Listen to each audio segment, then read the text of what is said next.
என்னது DigiGold apps எல்லாம் safe இல்லையா?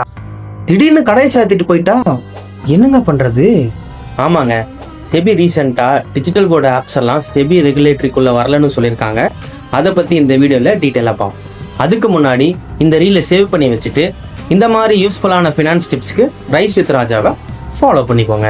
நம்ம பேரண்ட்ஸ் எல்லாம் சீட்டு போட்டு தான் நிறைய நகையை சேர்த்திருப்பாங்க.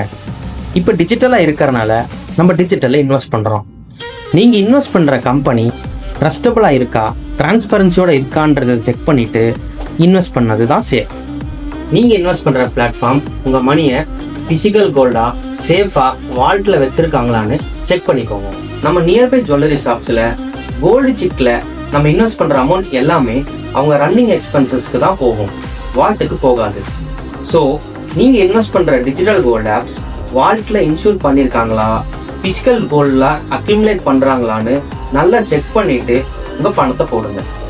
இதை தவிர ஸ்டாக் மார்க்கெட்டில் gold ETFs, electronic gold receipts, gold mutual ஃபண்ட்ஸ்னு 3 டைப் ஆஃப் இன்வெஸ்ட்மெண்ட்ஸ் இருக்குது. இது 3மே செபி ரெகுலேட்டரிக்குள்ளே தான் வருது. இடிஎஃப்க்கும் இஜிஆருக்கும் என்ன டிஃப்ரெண்ட்னு தெரிஞ்சுக்கணுன்னா இஜிஆர்னு கமெண்ட் பண்ணுங்க. இதை பற்றின டீட்டெயில்டான ஒரு வீடியோவை நான் நெக்ஸ்ட் வீடியோவில் சொல்கிறேன். இதெல்லாம் நான் எதுக்காக சொல்கிறேன்னா அதுக்காக தாங்க சொல்கிறேன்.